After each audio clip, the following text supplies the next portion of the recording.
तो नमस्कार, हमारे YouTube channel S R art education class में आप सभी का स्वागत है।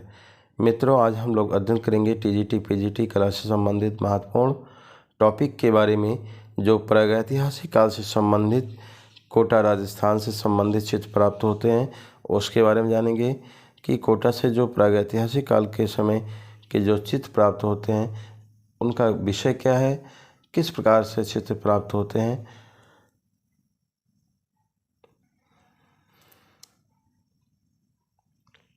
इसके पहले आप लोग अपने मित्रों तक क्लास को शेयर कर दीजिए, सब्सक्राइब कर दीजिए, लाइक कर दीजिए, जिससे अन्य लोग को हमारे क्लास मिल सके, अन्य लोग हमारे क्लास से जुड़ सकें। मुझे विश्वास है कि आप सभी लोग अच्छे होंगे, स्वस्थ होंगे, मस्त होंगे, एग्ज़ाम की तैयारी कर रहे होंगे। इसी तरीके से करते रहिए। टीजीटी पीजीटी कला के दृष्टिकोण से कोटा राजस्थान की जो कला है बहुत ही महत्वपूर्ण है, बहुत ही इम्पोर्टेंट है। तो जानेंगे प्रागैतिहासिक काल में राजस्थान की प्रागैतिहासिक काल में चित्रकला में किस प्रकार कला का योगदान रहा। हमारा पहला प्रश्न है, राजस्थान में कोटा नगर से 22 किलोमीटर दूरी पर दिल्ली मुंबई रेलवे मार्ग पर स्थित अलनिया नदी घाटी के शैलश्रेय चित्र किस काल से संबंधित होते हैं। कहने का तात्पर्य मित्रों, राजस्थान से कोटा नगर, राजस्थान में कोटा है तो कोटा नगर में 22 किलोमीटर दूर जो दिल्ली मुंबई जो मार्ग है, रेलवे मार्ग है, वहाँ एक अलनिया नदी पड़ता है, अलनिया नाम से जाना जाता है। अलनिया नदी की घाटी से शैलश्रेय चित्र अर्थात शिलाओं पे जो चित्र बने हैं किस काल से संबंधित हैं, अर्थात तो जो चित्र बने हैं वो प्रागैतिहासिक काल के चित्र हैं।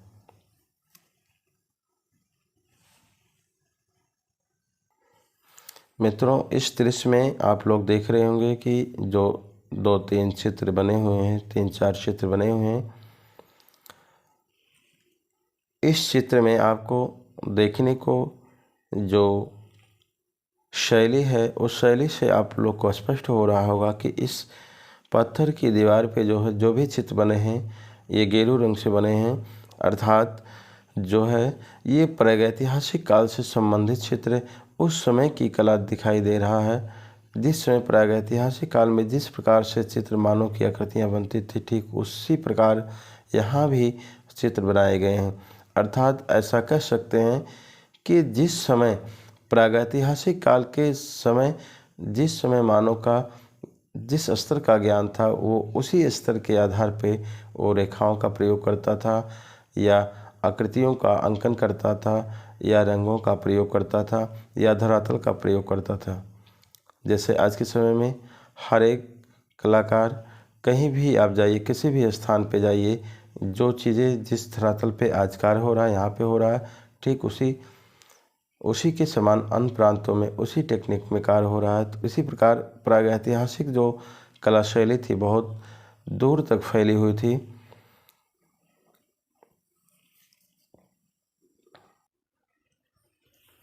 मित्रों, जैसा कि आप लोग चित्र देख रहे होंगे, ये भीलवाड़ा है। भीलवाड़ा जो स्थान है राजस्थान में पड़ता है। शैल चित्र प्राप्त हुए हैं, अर्थात शैल चित्र हम कहते हैं शिलाओं पे जो चित्र बनाए जाते थे, जैसे कि आज के समय में कैनवास कागज़ कपड़े पे चित्र बनाए जा रहे हैं।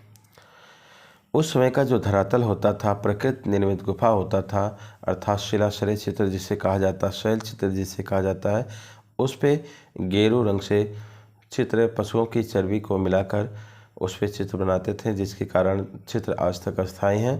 अर्थात पशुओं की चर्बी मिलाने पे वो जो रंग होता था चिपचिपा हो जाता था, अर्थात वो रंग ज़्यादा अस्थायी हो जाता था, जो नष्ट नहीं होता था, जिसके कारण आज तक वो चित्र हमें प्राप्त होते हैं, देखने को प्राप्त होते हैं, जिसका समय 5000 ईस्वी पूर्व माना जाता है। अर्थात ये चित्र जो है 5000 ईस्वी पूर्व का माना जाता है। अर्थात 5000 ईस्वी पूर्व कहने का तात्पर्य है कि ये मध्य पाषाण काल का माना जाता है।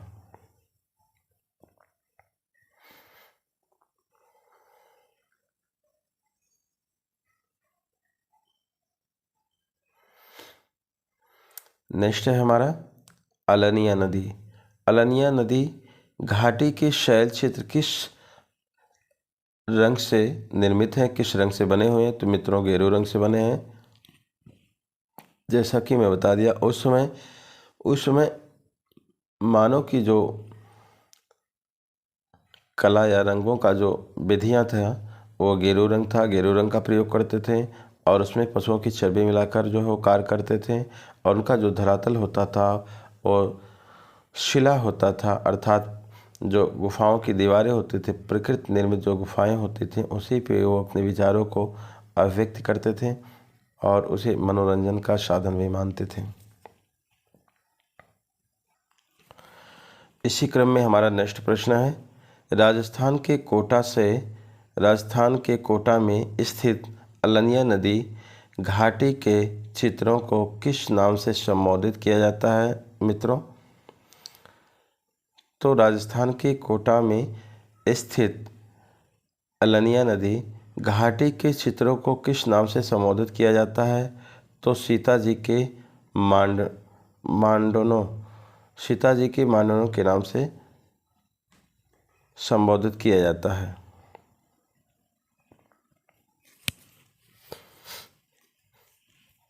नेक्स्ट इसी क्रम में हिरण, शेर, भालू, बकरी, गाय, जंगली भैंसे के शिकार के दृश्य चित्रों के साथ मानव कृतियों का बहुलता से अंकन प्राप्त होता है।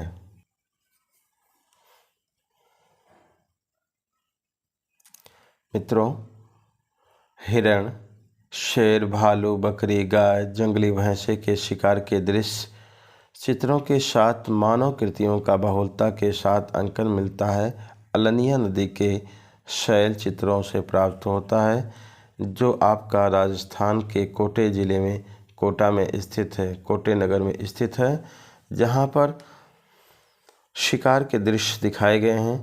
अर्थात इन सभी जानवरों को शिकार के दृश्य के नाम से जाना जाता है। ऐसा प्रश्न भी पूछा जाता है कि सबसे अधिक शिकार के दृश्य कहाँ से प्राप्त होते हैं? तो सबसे अधिक जो शिकार के दृश्य प्राप्त होते हैं वो कोटा से प्राप्त होता है। पशुओं के शिकार के या पशुओं के अखेट के नाम से भी जाना जाता है। तो आज का हमारा टॉपिक था, बहुत ही महत्वपूर्ण था, टीजीटी पीजीटी कला के दृष्टिकोण से। नेक्स्ट हमारा टॉपिक रहेगा दूसरे विषय पे। उसे प्राप्त करने के लिए चैनल को सब्सक्राइब करें, लाइक करें, शेयर करें, जिससे हमारा दूसरा क्लास आपको मिल सके। आप सभी को जय हिंद, जय भारत।